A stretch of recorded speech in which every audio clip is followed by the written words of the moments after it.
Halo semuanya, selamat datang di saluran YouTube saya. Nama saya Vikas Nera dan dalam video hari ini kita akan membahas cara membuat dan menggunakan kotak surat ruangan di Exchange Server 2019. Dalam video ini kita akan mempelajari cara membuat dan memanfaatkan kotak surat ruangan. Sebelumnya kita membahas pembuatan kotak surat pengguna. Saya sebutkan sebelumnya bahwa ada 3 atau 4 jenis kotak surat. Jadi mari kita lihat jenis-jenis kotak surat. Kita telah membahas kotak surat pengguna dan semua fiturnya. Sekarang, kotak surat ruangan termasuk dalam kategori kotak surat sumber daya. Kotak surat ruangan digunakan untuk memesan atau memesan ruang rapat atau aula pesta. Kotak surat ruangan dirancang khusus untuk memesan ruang tersebut. Ada 2 jenis kotak surat sumber daya, salah satunya adalah kotak surat ruangan, yang lainnya adalah kotak surat peralatan. Kotak surat peralatan digunakan untuk memesan atau memesan barang-barang seperti laptop, proyektor, atau peralatan teknis lainnya. Oke, itu tujuannya. Contoh disediakan di sini untuk menunjukkan bagaimana Anda dapat menggunakannya. Jadi, bagaimana Anda menggunakan kotak surat ruangan? Itulah yang akan kita pelajari dalam video ini. Mari masuk ke pusat admin Exchange dan tinjau semuanya langkah demi langkah. Setelah tiba di sini, Anda mungkin telah memperhatikan bahwa di bawah kotak surat, kami sebelumnya membuat kotak surat pengguna. Namun, jika menyangkut sumber daya, kotak surat ruangan dan peralatan tercantum di bawah bagian sumber daya. Lihat di sini, Anda akan menemukan kedua opsi kotak surat tersedia. Saya perlu membuat kotak surat ruangan dari sini. Oke. Jadi, saya akan mengklik buat di bawah opsi kotak surat ruangan. Saya ingin ruangan untuk aula pesta tahun baru. Oke. Jadi, saya akan menamainya aula pesta tahun baru. Oke. Setelah itu, alamat email untuk ruangan ini akan dibuat di bawah yang perlu saya buat. Saya akan menghapus spasi dari nama di sini. Dan alamat email akan dibuat dengan nama ini. Oke, selanjutnya, Anda perlu memilih organisasi dari sini. Pilih pengguna.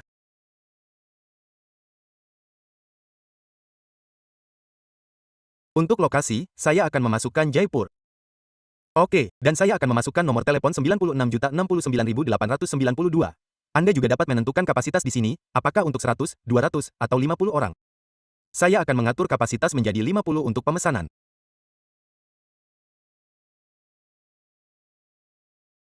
Oke.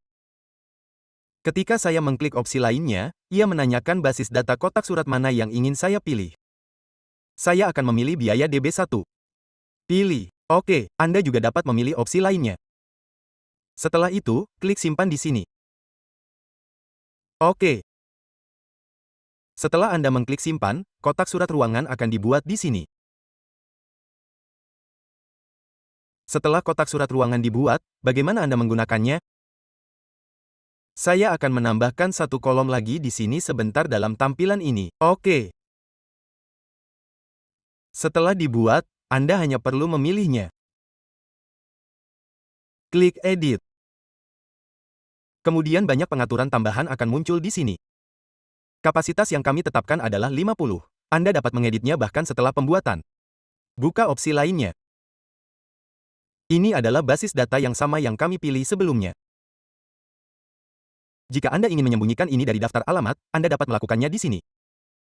Saya telah membuat video tentang ini, jadi pastikan untuk menontonnya. Oke, setelah itu, kita memiliki bagian. Berikutnya adalah delegasi pemesanan. Disinilah seseorang membuat pemesanan. Oke. Ketika seseorang membuat pemesanan, Anda dapat memilih di sini siapa yang akan menyetujui atau menolaknya. Admin harus memiliki wewenang untuk menyetujui atau menolaknya dan mereka akan menerima email. Setiap kali seseorang membuat pemesanan, jika Anda menetapkan pengguna di sini seperti admin, Naira atau Vikas, orang tersebut akan mendapatkan email yang menanyakan apakah akan menyetujui atau menolak pemesanan. Anda dapat mengaturnya di sini. Oke. Ada juga opsi untuk menggunakan pengaturan khusus untuk menerima dan menolak. Ini adalah pengaturan khusus. Ini memungkinkan Anda untuk secara otomatis menerima atau menolak permintaan pemesanan. Jika Anda ingin semuanya ditangani secara otomatis, pilih opsi ini. Jika Anda ingin delegasi untuk menanganinya, pilih di sini. Misalnya, saya akan memilih administrator. Jadi, apa yang terjadi sekarang? Setiap kali seseorang membuat pemesanan, admin akan menerima email yang memberitahukan mereka tentang permintaan tersebut. Mereka harus menerima atau menolaknya. Hanya setelah admin menerimanya, pemesanan akan dikonfirmasi. Bahasa Indonesia, Anda dapat mengonfigurasinya di sini. Oke. Jika Anda ingin otomatis, pilih opsi ini sebagai gantinya. Oke. Berikutnya, kita memiliki opsi pemesanan. Di sini Anda dapat mengizinkan rapat berulang, artinya satu rapat berakhir dan rapat lain dapat dimulai segera setelahnya. Misalnya, jika Anda menyelenggarakan pesta tahun baru, Anda mungkin memerlukan aula pesta selama 1 jam. Setelah itu berakhir, pemesanan lain dapat segera dimulai. Ada juga opsi untuk mengizinkan penjadwalan hanya selama jam kerja. Jika Anda mencentang ini, pemesanan akan dibatasi pada jam kerja. Saya akan membiarkannya tidak dicentang.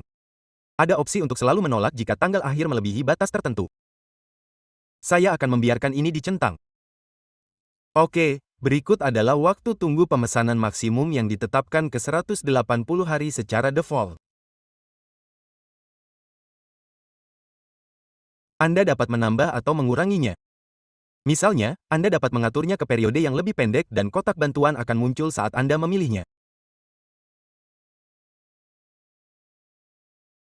Ini menjelaskan semuanya seperti cara kerja pengaturan ini. Ini menentukan jumlah hari maksimum sebelumnya bahwa ruangan dapat dipesan. Jadi dengan 180 hari, Anda dapat memesan gedung pesta hingga 180 hari ke depan. Misalnya, jika Anda ingin memesan untuk tahun depan, jika lebih dari 180 hari, Anda tidak akan dapat memesannya. Jika saya mengaturnya menjadi 2 hari, pemesanan hanya akan tersedia 2 hari sebelumnya. Anda tidak dapat memesan 6, 10, atau 20 hari ke depan dengan pengaturan itu. Jadi, 180 hari berarti Anda dapat memesan hari apapun dalam jangka waktu tersebut. Oke, ini tidak seperti hari ini adalah tanggal saat ini dan Anda mencoba memesan untuk tahun depan, katakanlah 200 hari dari sekarang. Itu tidak akan mungkin dengan pengaturan ini. Durasi maksimum di sini diatur menjadi 24 jam. Anda dapat menyesuaikannya menjadi 12 jam atau durasi lainnya.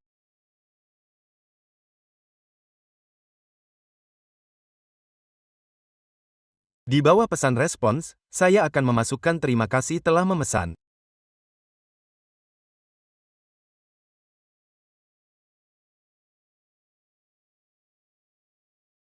Oke.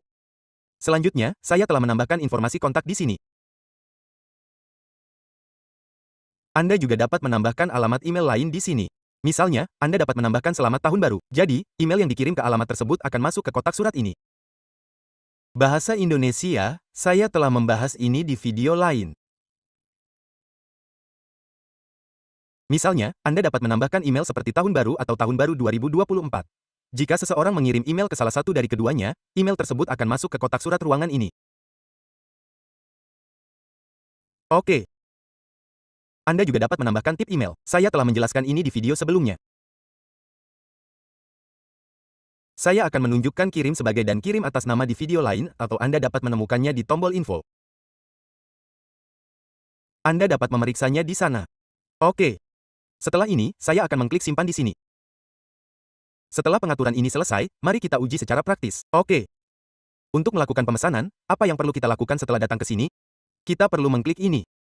Sekarang, lihat, saya masuk sebagai Naira di sini. Oke.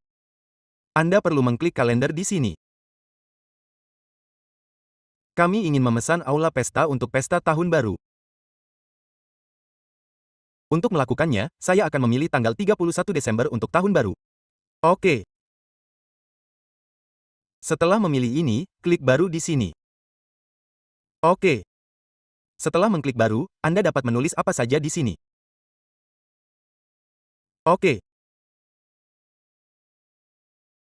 Saya akan menulis pesta tahun baru. Oke, kemudian Anda perlu menambahkan ruangan di sini. Klik tambahkan ruangan. Ini aula pesta tahun baru kita. Yang saya buat, saya akan menunjukkannya di sini. Ini dia, namanya akan muncul di sini. Oke. Selanjutnya, Anda perlu memilih waktu di sini. Jika Anda memilih sepanjang hari, artinya saya ingin aula dipesan untuk sepanjang hari, opsi zona waktu akan hilang. Jika Anda tidak mencentangnya, Anda dapat menentukan apakah Anda menginginkannya selama 1 jam, 2 jam, DST. Saya akan memilih dari pukul 9 malam hingga 10 malam di sini. Oke. Kemudian Anda juga dapat menulis pemesanan aula pesta tahun baru di sini. Oke. Sekarang apa yang akan terjadi ketika saya mengirim ini? Segera setelah saya mengirimnya, email juga akan dikirim ke admin. Karena saya menugaskan admin sebagai delegasi pemesanan yang bertanggung jawab untuk menerima atau menolaknya.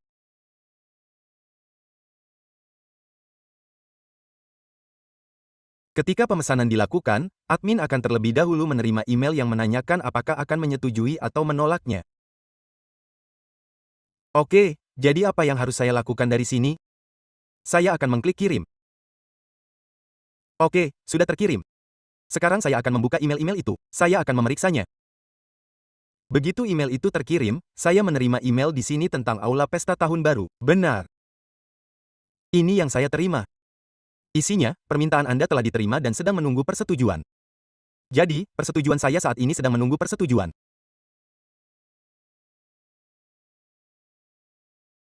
Jika saya tidak menetapkan delegasi pemesanan dan telah mengaturnya ke otomatis, persetujuan itu akan langsung disetujui atau ditolak.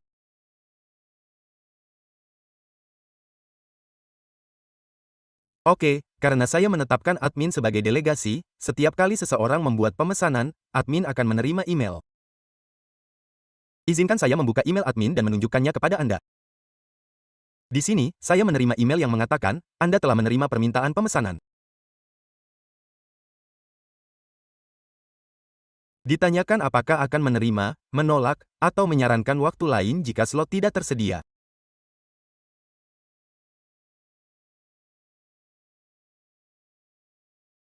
Karena tersedia, saya akan menerimanya dan mengirim respons.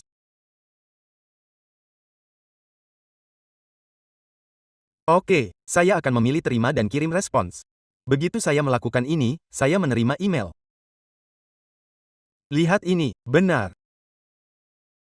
Dikatakan menerima acara ini. Oke. Begitulah cara aula pesta dipesan. Sekarang, ketika saya kembali ke kalender pada tanggal 31 Desember sudah dipesan di sini. Oke. Jika saya mencoba memesan kamar lain di sini, saya dapat memasukkan apa saja.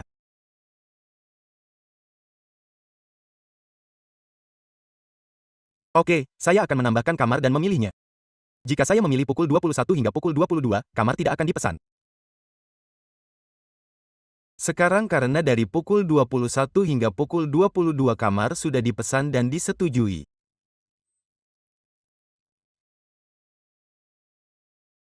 Jadi jika saya mencoba memesannya lagi dari pukul 21 hingga pukul 22, itu tidak akan berhasil. Saya akan mengujinya dan menunjukkannya kepada Anda. Saya akan melakukannya di sini. Saya akan mengeklik kirim. Sekarang saya akan memeriksa email. Saya akan segera mendapat email yang mengatakan permintaan Anda ditolak karena ada konflik. Permintaan Anda sudah dipesan. Jadi, Anda tidak dapat memesannya saat ini. Ini berguna karena secara otomatis memberitahu Anda tanpa intervensi manual, memeriksa ketersediaan, dan memberitahu Anda bahwa slot tersebut telah diambil. Anda kemudian dapat memilih waktu baru dan memesannya.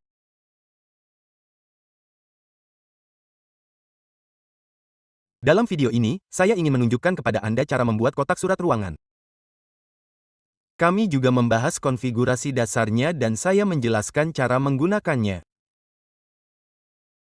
Jadi, itu saja untuk video ini. Jika Anda belum berlangganan saluran YouTube saya, silakan berlangganan dan terima kasih telah menonton.